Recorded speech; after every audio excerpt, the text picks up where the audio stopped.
दोस्तों, अमेरिका ने ईरान को धमकी दी है।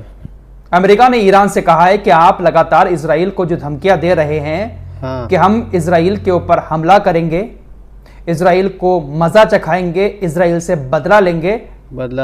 आप ये क्यों कह रहे हैं? आपके पास तो कोई वैलिड रीजन है ही नहीं इजराइल के ऊपर हमला करने का। अगर आप इजराइल के ऊपर हमला करते हैं तो हम इजराइल के समर्थन में आपके सामने जरूर खड़े होंगे, क्योंकि आपके पास कोई वैलिड रीजन नहीं है। इजराइल ने आपके ऊपर हमला नहीं किया है, आपके पास कोई ऐसा रीजन है ही नहीं जो आप इजराइल के ऊपर हमला कर सकें। हम सीधे तौर पर इजराइल का साथ देने आपके सामने आ जाएंगे। व्हाइट हाउस ने सीधे ईरान को धमकी दी है कि अगर हमला किया इजराइल के ऊपर तो गंभीर परिणाम आपको भुगतने होंगे।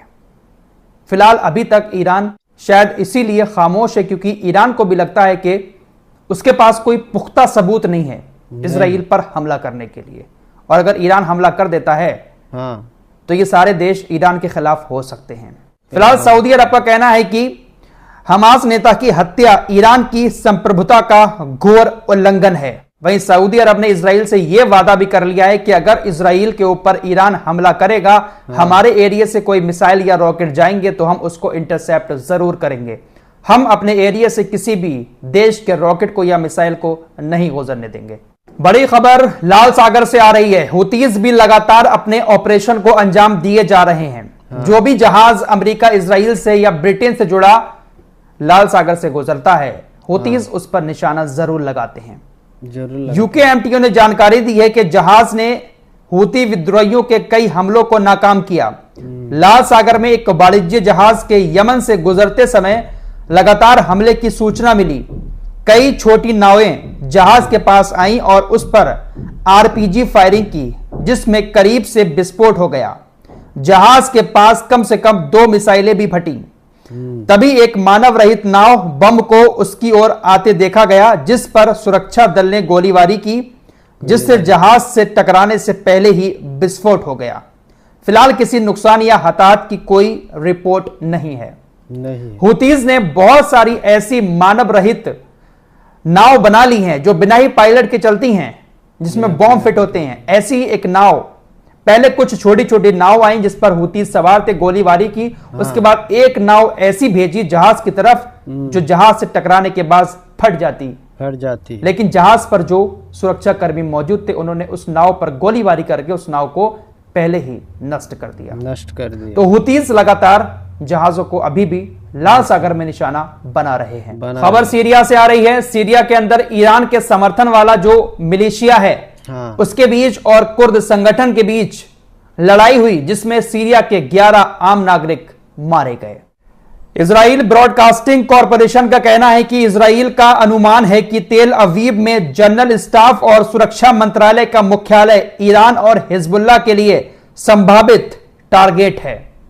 इन दोनों जगहों पर हिजबुल्लाह और ईरान हमला कर सकते हैं। ईरान के विदेश मंत्री ने कहा है कि ईरान की सख्त और कठोर प्रतिक्रिया से क्षेत्रीय सुरक्षा को लाभ होगा।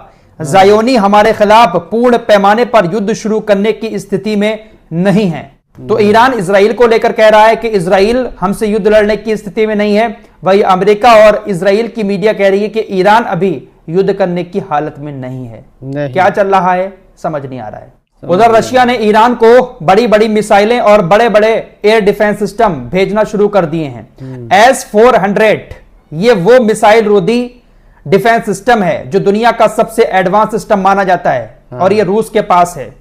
रूस ने ईरान को ट्रांसफर करना शुरू कर दिया है। दोस्तों, इसी साल अमेरिका के अंदर चुनाव भी होना है। माइक्रोसॉफ्ट का कहना है कि ईरानी हैकर्स चुनाव से पहले अमेरिकी अधिकारियों को निशाना बना रहे हैं। ईरान ने संयुक्त राष्ट्र अमेरिका में राजनीतिक कलह पैदा करने के उद्देश्य से गुप्त सोशल मीडिया खातों का उपयोग बढ़ा दिया है।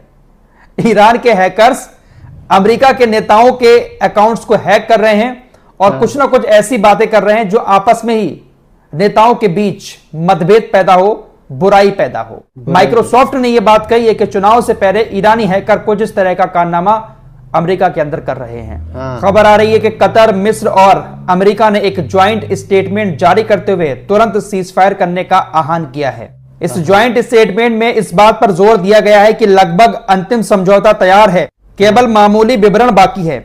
इन सभी देशों ने अपने ज्वाइंट स्टेटमेंट में इस बात पर जोर दिया कि 15 अगस्त तक दोहा में या कहीं और सभी लोगों को बैठकर जो और बातें हैं सीज फायर को लेकर उनको भी पूरा किया जाए और सीज फायर हो। दोस्तों ये ढोंग जो है ना पिछले 10 महीने से चल रहा है, कभी दोहा में, कभी मिस्र में, कभी कहीं ये तमाम देश इकट्ठा होते हैं, बिरयानी खाते हैं, मजे करते हैं और उसके बाद अपने अपने घर वापस लौट जाते हैं और दिखाते ऐसा है दुनिया को जैसे हमें कितनी फिक्र है गाजा की, कितना हम चाहते हैं कि युद्ध विराम हो।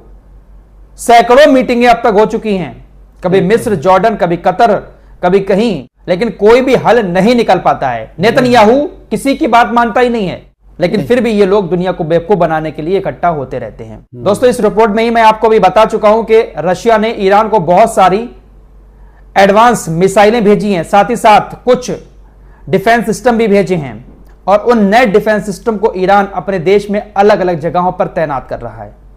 कुछ तो प्लानिंग कर रहा है वैसे ईरान को भी लगता है कि अगर हम हमला करेंगे तो हमारे ऊपर भी हमला होगा। इन सारी चीजों को देखते हुए ईरान देश में अलग अलग जगहों पर एडवांस डिफेंस सिस्टम तैनात कर रहा है। इजराइल का चैनल 13 लिखता है कि Ayatollah Khamenei, Sayyed Hassan Nasrallah और यहया सिनवार ने एक नॉकआउट झटके से हमें मनोवैज्ञानिक रूप से हरा दिया है। यह बात बिल्कुल सही है। इजराइल भले ही कुछ भी कहता हो, कितने भी हमास के लीडर को मारता हो, लेकिन साइंटिफिकली अगर देखा जाए ना तो इन सभी संगठनों ने इजराइल को हरा दिया है। दोस्तों पिछले महीने आपको खबर दी थी कि चीन और रूस की सेनाओं ने मिडिल ईस्ट में एक साथ मिलकर, ईरान भी साथ में था, इन तीनों देशों की सेनाओं ने एक साथ मिलकर समुद्र में और जमीनी स्तर पर युद्ध अभ्यास किया था। एक बार फिर से खबरें आ रही हैं कि चीन और रूस की सेनाएं गठबंधन बनाकर ईरान के साथ मिडिल ईस्ट में तैनात होने जा रही हैं और इससे ईरान को फायदा पहुंचेगा। इन लोगों का मकसद गठबंधन बनाकर मिडिल ईस्ट में ईरान का साथ देना है, लेकिन कब क्या होगा कुछ पता नहीं है। ईरान के विदेश मंत्री ने कहा है कि ज़ायोनी इस्लामी गणतंत्र ईरान के खिलाफ युद्ध शुरू करने की स्थिति में नहीं है, उसके पास ना तो क्षमता है और ना ही ताकत। तेहरान में ज़ायोनी वादियों ने जो काम किया वो एक रणनीतिक गलती थी, क्योंकि इसकी उन्हें गंभीर कीमत चुकानी पड़ेगी। जिनसे हमने कल बात की है, चाहे फोन कॉल पर या व्यक्तिगत बैठकों के दौरान, उन सभी ने इस आतंकवादी अपराध पर प्रतिक्रिया देने के इस्लामी गणराज्य ईरान के अधिकार पर जोर दिया। पश्चिमी देश जो दावा करते हैं कि उन्होंने ईरान से अपनी प्रतिक्रिया को प्रतिबंधित करने के लिए कहा है, उन्हें सवालों के जवाब देने की जरूरत है और वे इस्लामी गणतंत्र ईरान को सलाह देने की स्थिति में नहीं है। तो इस तरह की बड़ी बड़ी बातें अभी भी ईरानी नेताओं की तरफ से कही जा रही हैं। फिलहाल इस रिपोर्ट में इतना ही। कुछ और लेटेस्ट अपडेट के साथ जल्द हाजिर होऊंगा। तब तक के लिए अपना ख्याल रखिएगा। अल्लाह हाफिज। दोस्तों हमारे वीडियो पसंद आए तो फॉलो सब्सक्राइब कीजिए और साथ ही साथ शेयर भी कीजिए। मिलते हैं अगली वीडियो में, तब तक के लिए अपना ख्याल रखिए। धन्यवाद।